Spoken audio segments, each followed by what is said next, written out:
Have you ever felt a burning in your heart? Two disciples in Luke chapter 24 felt a burning in their heart when Jesus spoke with them. It was Resurrection Day, the day that Jesus had risen from the dead, and they were on their way to Emmaus.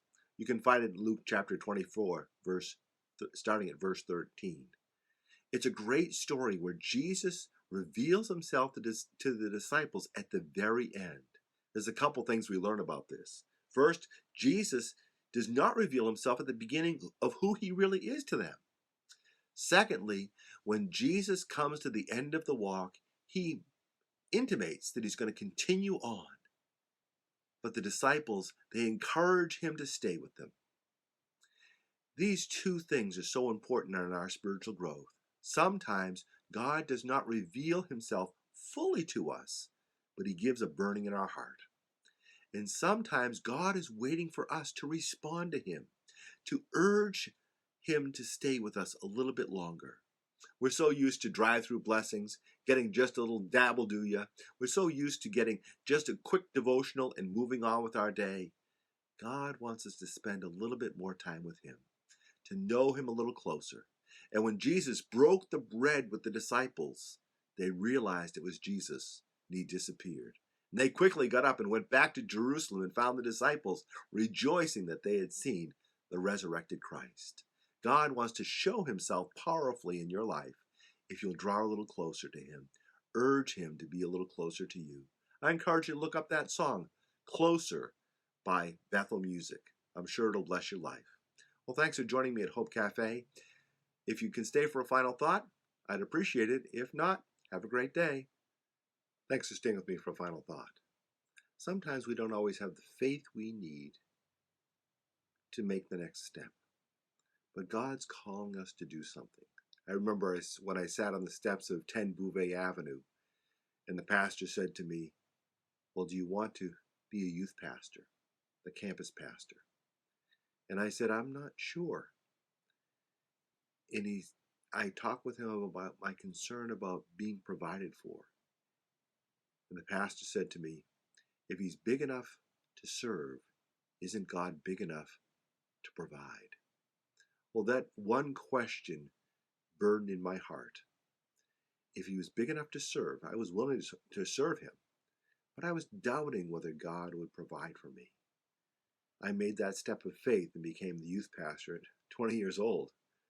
I couldn't believe I was making that step of faith to leave friends at college and move in to a position of youth pastor at 20 years old.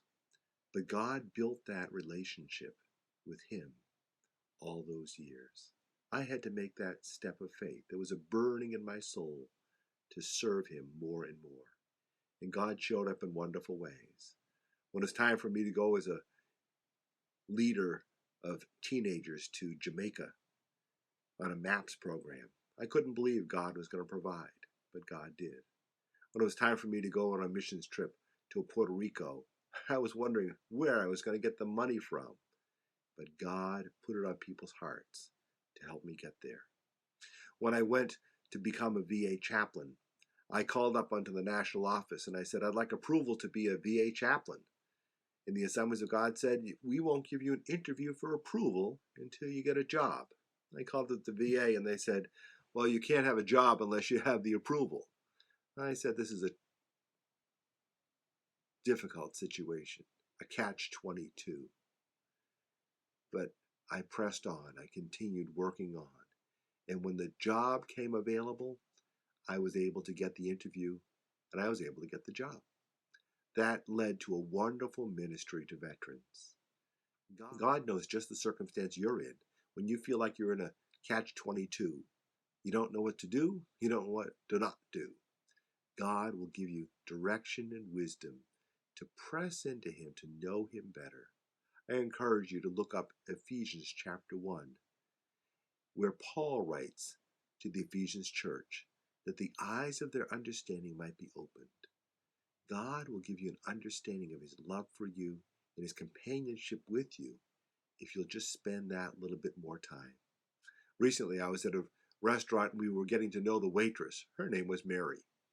We didn't know her very well. She didn't sit at our table and talk about her plans or our plans. We just knew her a little bit. But we didn't encourage her to sit down either.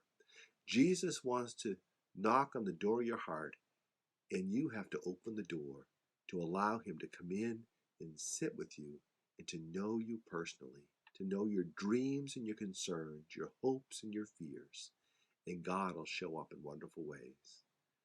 I believe God has great faith for you even today.